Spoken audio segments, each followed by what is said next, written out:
कांग्रेस वालों शायद तुम लोग ये समझ नहीं पा रहे हो, ईवीएम्स हैक नहीं करते हैं प्रधानमंत्री लोगों के दिलों को हैक करते हैं। जो इनका जो परिवार है, एंटाइटलमेंट से जो ग्रस्त ये इनका परिवार है, ये प्रियंका गांधी जी को भी याद रखना चाहिए। चाहे आपका भूतकाल हो, चाहे आपका वर्तमान हो, आप सब लोग, चाहे ईवीएम हो या चाहे कागज पे लिखा हो, जब आप लोगों के चरित्र में जो है किसी तरह की मर्यादा नहीं है, आप लोगों ने कभी भी इस देश का, यहाँ की कानून व्यवस्था का, संविधान का कभी आप लोगों ने सम्मान नहीं किया हुआ है। मैं आपकी बहुत धन्यवादी हूँ कि आपने मुझे चुनावी सुधारों पर बोलने का मौका दिया है, खासकर इसलिए क्योंकि मैं एक नई सांसद हूँ, मुझे दूसरों का नहीं पता उनका कैसा अनुभव रहा, लेकिन पिछला ये 1 साल मेरे लिए खासकर विपक्ष से रिलेटेड जो है बहुत ही ज्यादा चिंताजनक रहा है। एक तरह से ट्रॉमेटिक मैं इसे कह सकती हूँ। हर दिन इन्होंने यहाँ पे तमाशा किया है, हमारा दिल दहल जाता था इनको देखकर। एसआईआर ये वेल में उतर जाते थे। यहाँ पर इन लोगों ने डराना, धमकाना, धक्का मुक्की, ऐसा कोई इन्होंने किसी तरह की कोई बदतमीजी नहीं है जो एक भी दिन इन्होंने संसद भवन चलने नहीं दिया। हम जनता के प्रतिनिधि हैं, हम यहाँ पर उनकी आवाज लेकर आते हैं, हम कुछ सीखने आते हैं, हम नए सांसद हैं।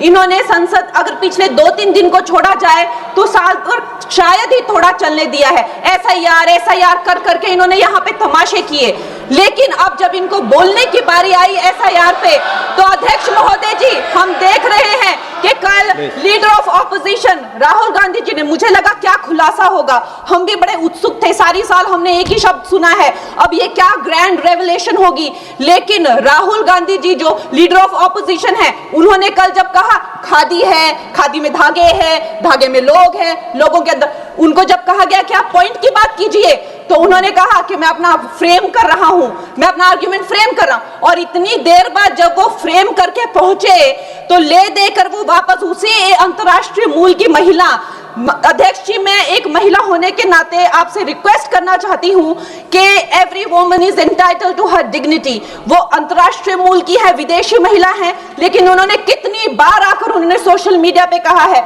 कि मैं कभी भारत नहीं गई हूं, मेरा हरियाणा चुनाव से कुछ लेना देना नहीं है।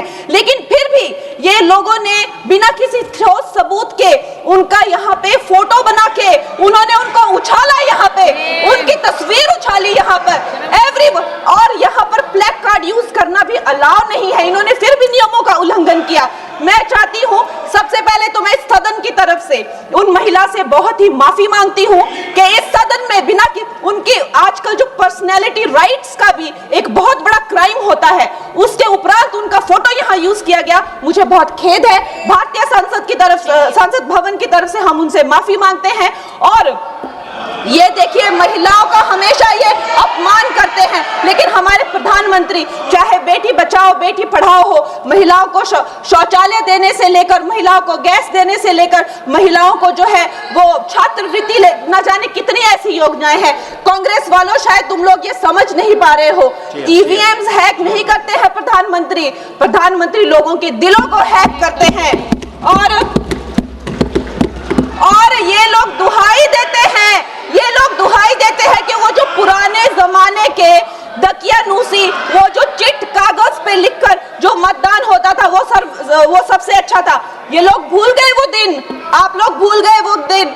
इंदिरा गांधी वर्सेस राजनारायण का केस, उसको जो है इतिहास में The case that shook the nation के नाम से जाना जाता है। उस पर मैंने एक फिल्म भी बनाई हुई है।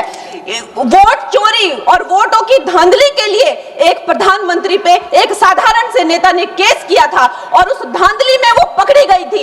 हर उनका जो आरोप है उसमें सच सिद्ध किया गया था और रातों रात उनको कुर्सी छोड़ने के लिए कहा गया था और रातों रात जो है उनको ये आदेश दिया गया था कि आगे इतने सालों तक आप कभी जो है वो चुनाव लड़ नहीं सकते। ये धांधलियां इन्होंने करी हुई है और ये जो है उस टाइम के बैलेट बॉक्सों को उठाकर ले जाते थे ये लोग और आज कहते हैं कि इनको ईवीएम्स जो है वो हैक हो जाते हैं। अध्यक्ष महोदय जी, मैं इनको याद दिलाना चाहती हूँ, प्रियंका गांधी जी कहती हैं कि छोड़ो पुरानी बातें, हम पुरानी बातें नहीं करेंगे, हम पुराने लोगों के बारे में नहीं बोलेंगे। तो मैं ये जानना चाहती हूँ कि आपकी जो माता जी हैं वो तो आपकी अध्यक्ष है और इस वक्त की वो अध्यक्ष है। उनकी जो है आप देखिए, जब उनकी नागरिकता नहीं थी, जब उनके पास 1983 में नागरिकता आई, उसके कितने साल पहले से वो वोट देती आ रही हैं।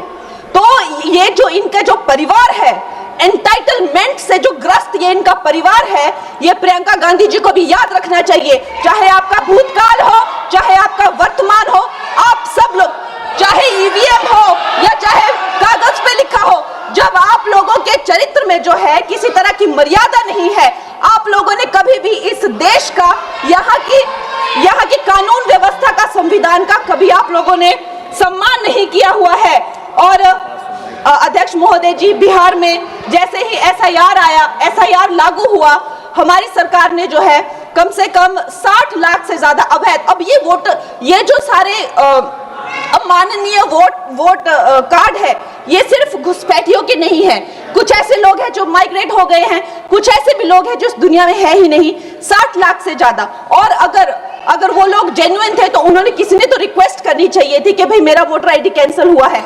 उसके उपरांत जो है 21 नए वोटर आईडी जो है उन्होंने दिए हैं। और इस तरह का एक माहौल बना बिहार में कि आज तक की सबसे ज्यादा वोटिंग जो है, 67% वोटिंग हुई। नागरिकों में ये उत्साह जगा कि जो है इस तरह की जो क्लेंजिंग प्रोसेस है वो होना चाहिए। मैं एक देशभक्त होने के नाते अध्यक्ष महोदय जी, मैं ये प्रपोज करना चाहती हूँ कि हमारे देश में जो है हमेशा महीने 2 महीने बाद हमारे जो शीर्ष नेतृत्व हो गए, सारे अधिकारी हो गए, हमारे जितने भी रिसोर्सेज हैं, हम लोग उनको हर महीने 2 महीने में इलेक्शंस में जो है पुश कर देते हैं। इससे हमारे देश का बहुत ही भारी नुकसान होता है। और मैं ये चाहूंगी कि 1 नेशन 1 इलेक्शन, जो नरेंद्र मोदी प्रधानमंत्री जी जो कहते हैं कि एक वोटिंग जो है डेमोक्रेसी के उत्सव के रूप में, जैसे कि दिवाली होती है, होली होती है, उस रूप में मनाया जाए। क्योंकि ये सिर्फ सरकार का ही नुकसान नहीं है, 10,000 करोड़ से ज्यादा का जो नुकसान होता है सिर्फ वही नहीं है, लेकिन मुझे लगता है कि धीरे धीरे हमारे जो नागरिक भी है उनमें जो वोटिंग फटीक है, बार बार उन्हें जागरूक करना, बार बार कई जगहों से जहां वो काम करते हैं वहां से उनको ट्रैवल करके अपने नेटिव प्लेसेस पे आना और बार बार मार्केटिंग करके, it is exhausting for the whole ecosystem. तो मैं ये प्रपोज करना चाहती हूँ कि 1 नेशन 1 इलेक्शन को लाया जाए। और ये जो भी हमें जिस तरह की जो असुविधा होती है हर महीने 2 महीने में इलेक्शंस की, उससे जो है हम बच सकते हैं। जय हिंद। धन्यवाद जी।